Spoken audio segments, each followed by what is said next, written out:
exploding in front of Mark's face like a Guy Fawkes mask. I did it, guys. I did it. Moving on to our final topic of the show. Handsome John wants to talk to us about getting emails. I don't know why you're so hung up on emails. I know, right? But the problem is that this company is definitely going to make your skin crawl. GetEmails.com is a company that is starting to scrape information that takes your real name, your real address, and your real email just from visiting websites. So the level of anonymity that you have on the internet has come to a total of 0. So right now, what? You had something to say there, Dispatcher? Oh no, I was gonna say Brave and DuckDuckGo. Yes. Both of those. That's definitely going to be the beginning and end. Download Brave and DuckDuckGo and use those only. Yeah. I'll say that again at the end. The article that I read, Jezebel received a curious email from someone who identified themselves as the co-founder of GetEmails.com, an all-new audience growth tool for publishers, and they identify anonymous visitors for a website by providing publications like us with names, email addresses, and incredibly, home addresses of over a third of the people who are reading our stuff on any given day. And if that doesn't terrify you, I don't know what does. Because companies like the Daily Caller, which, anything associated with Tucker Carlson makes my skin churn anyway, in the hyper-conservative Western Journal, which this publication identifies as a misinformation mill. And these are people who are trying to identify you as a person based on what you're looking at and trying to send you super specific and focused ads, which to me only says the next step is going to be campaigns. And at which point, yeah, okay, so you want to know more about a candidate, I'm going to go and research all of them. Does that mean I want ads from every single candidate bombarding me on emails and phone calls and newsletters? No, I just looked at the competition. But you're also going to be hit with all of their propaganda as well. And if you thought you were confused in previous elections about what's real and what's not, it's about to get super frustrating. It's even more terrifying than that, because what they're using is they're using a specific cookie that also can have information involving your full name, your address, so they have a geographic location on you. I mean, quite legitimately, there is a concern of this could lead to people getting hurt or harassed in real life, not just from a virtual standpoint. Well, there was an incident where Tucker Carlson doxed a news reporter who was supposedly going to run an expose on Tucker Carlson, who previously had to move because he was doxxed and people had, spray painted graffiti of anarchist symbols and stuff like that on his driveway. So he had to move. And so to get back at these people, he had them doxxed and then released that information. And then other people started harassing all of the people that were supposedly writing the story about them. And I'm wondering if this is how we got that information. Isn't that a felony? So here's the thing: felony? Is it? It should be, but the problem right now is that we have such loose standards for how we handle harassment in digital data government gathering. Doesn't know how Facebook operates. How do you expect them to write laws that are actually supposed to protect you with even more complicated technology? So data gathering is one thing. I was talking about doxing specifically, like releasing that information. That what's to the me difference should be between a felony. data gathering and doxing? Because all you have to do is pay for it. I guess it depends on who it's released to. Yeah, Like to me, if you're gotta have Tucker those Carlson, markers on who you're selling it to. to me, if you're Tucker Carlson, you have a massive Twitter following, and you have your own television show, and you decide you're going to release information about somebody.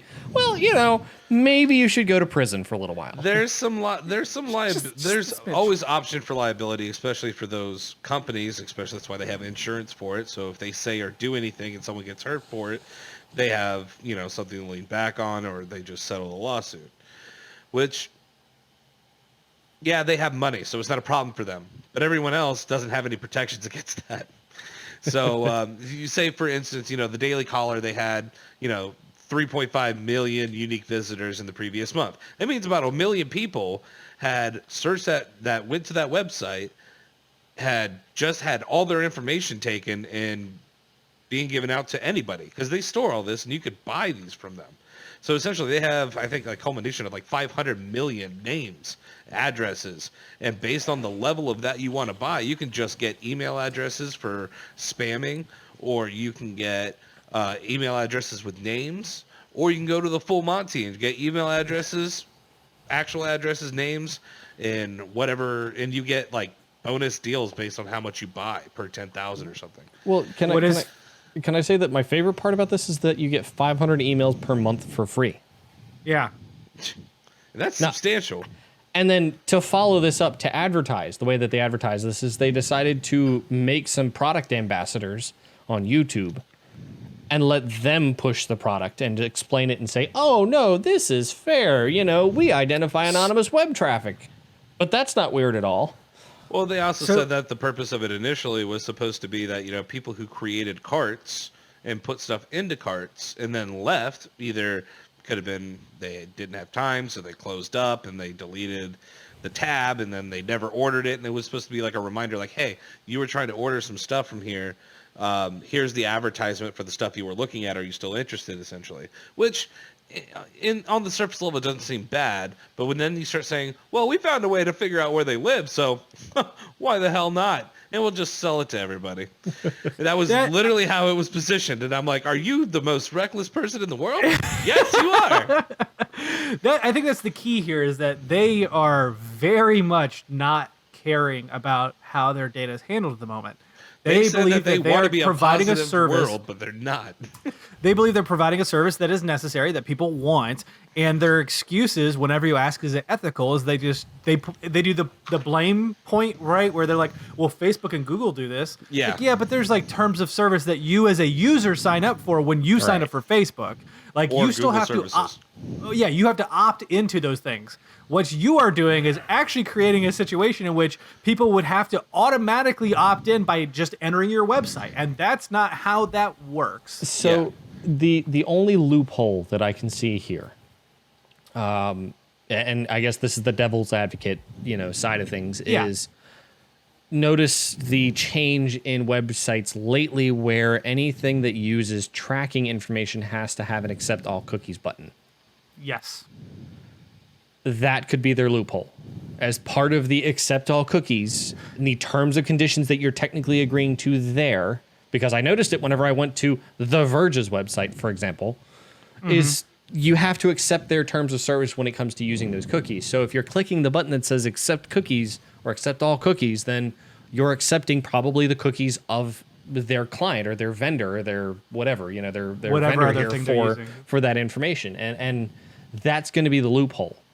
Because if you've probably done that on one site, then you've already given consent for this other company to do it. Now, whether or not, like shady business practices could be brought up in court there, the fact that, you're agreeing to Verge's terms of services, but you may not understand that you're also agreeing to GetEmails.com's terms of services as well. Like that may be a weird, like a loophole or maybe something for a judge to look at or a court to look at, but it's the way I see them getting around this. Yeah. All I know is it's bad when a founder of an analytics company by the name of Zach Edwards from Victory Medium literally called the re-identification and emails offers a dangerous and extremely uncommon, and they're using dangerous loophole in the U.S. Like, an analytics person who gathers data and enjoys looking at data is not comfortable with what they're doing. Meanwhile, if you go to GetEmails.com's sign-up page, app.getemails.com/signup, there's a quote on there from Anthony Santiago, the director of marketing at Newswire. Get Emails is truly a breakthrough technology. I'd never heard of anything like it. It took us around 60 seconds to get the code on our website, and within 24 hours, we were receiving hundreds of new contact records every day. The best part is we can see what landing page they hit and target accordingly. It's truly incredible. Jesus. Which already tells me that Newswire is not going to be a great place to go to. Correct. I'm just saying that, you maybe should have thought before you gave them a quote and said, yeah, sure, you can use that on your website, but... Well, initially, the Daily Caller didn't respond either. But don't worry, the guy that's been promoting this stuff is like, oh, they tell me they love it. And these people, they love it too. And I'm like, so you're speaking for them. They must really love that. Jesus. God, no, But it's it's and the problem is you look at this and it's like, is this even really legal? Like, can they literally go through all this and scrape all this data that everybody had this level of anonymity for so long? Like, the type of porn you're looking at, or, what you're looking at on a grocery list. Are you going to be hounded for that now? Or I looked up one thing that Trump said, and now all of a sudden I'm getting Trump propaganda all over the place, which, believe, happened. I literally have gotten 3 letters from that idiot, and I just keep ripping them up. And I'm like, that's hilarious. and if he would have put a stamp on there that was a prepaid, I would have sent it back to him full of like cement. Been like, enjoy that. Because believe it or not, the people that send you these things that have a prepaid envelope, they have to pay for it by weight. So what they're expecting is to pay out, the whatever the agreement is to return the envelope. But if you fill it with a bunch of, I don't know, chopped up paper, they end up paying like 2 or 3 times what they expected to. Correct. It's an interesting situation because your question was, is this legal? Technically right now, yes. There is no legal precedence to say that you can't do this. There are rules essentially that are currently in place, but they're super loose, and essentially it says you have an opt-out feature. You are currently always opt-in until you opt out. And until the federal government says that they have to, there is no option for that. I mean, what a lot of companies have done is that they've all come to their own agreements. Like, Google, Facebook, all of them, they all understand how they want to mine their data, what they want to use for it. And so they kind of set up their own standard in which they all have an understanding of what it is, but they understand if we don't push these boundaries, legislation doesn't have to be made. Right. So we could do this close to towing the line and we'll be safe. Which is the question here. Which is also an interesting conversation, considering that we just had a giant antitrust hearing on Wednesday. 100%. Where does Get Emails fall in that? Because to me, this is definitely pushing it further. Yeah, like they cross the line way too hard here. You're just way too far on that other end of. Come on. Like, I think my favorite comment in the entire article is towards the tail end. They talk about how, well, maybe we'll think about getting rid of the address information. Maybe that's not necessary. No kidding. I'm like, come on. Freaking psychopath. You're so far away from the actual, like, forest for the trees scenario here. You have no clue. You're just happy because you are able to make money off of this. I mean, and it's very apparent to me that they don't really care about the actual ethical implications of this. It's the same platform that Clearview AI started out on too, of like, yeah, I mean, we can, the other company said they wouldn't, so somebody else had to, I guess, so we're just going to go ahead and do this. Yep. Great. Well, you're just suddenly going to create a ton of legal trouble for the big guys that said, we're not going to do this because it's a moral problem. Not to mention legislation is going to happen if we do this. So now Clearview AI jumps into play. The difference is I think Clearview AI took the right platform in saying, we're helping law enforcement. Yeah. GetEmails.com says, we're helping spam. Yeah. We're helping all the people that you don't want to hear from and kill so many trees in the rainforest just for your enjoyment to look at shit you don't want to look at. To your front step. Yeah, as I go through GetEmails.com's homepage, even it's still some staggering stuff. 500 million email addresses and growing, quote is what they say. Third-party opt-ins is what it's entirely based on, and they can accurately identify up to 35% of U.S. internet traffic. Yeah, it's massive. That's why I said 3.5 million people went on the Daily Caller, and they're able to pick out 1 million of those people's information. And the worst part is that you also have other stuff, like, for instance, I'll read this small paragraph. Get Emails exploits some of the most deceitful services on the internet while managing to not quite become a scam itself. Across the internet, networks of exploitive websites, think healthinsurance.com, or a site that might promise to help you find an auto loan or health insurance or whatever, save information entered into their various forms and put it up for sale. And Get Emails just buys it. He says that it's amassed more than 350 emails and postal addresses by buying those companies, as well as the first and last name of the owners. So they're not just doing it on internet traffic on specific sites, they're also using other sites to amass even more. Oh, 100%. I mean, if they're willing to provide more information, my concern here would be geolocation data. Like some news sites or whatever ask your browser, hey, can I get access to your location here because, I want to give you news that's relevant to your location or something like that. Well, if you say allow, well, then you may have given now this company access to it. Well, if anybody is more wants more of the technical jargon, there is more information on this Jezebel article that talks about the cookies and how they get the information from the scrambled cookie from, say, an email, and look at that, are able to look at that data and basically transfer it into the information they want.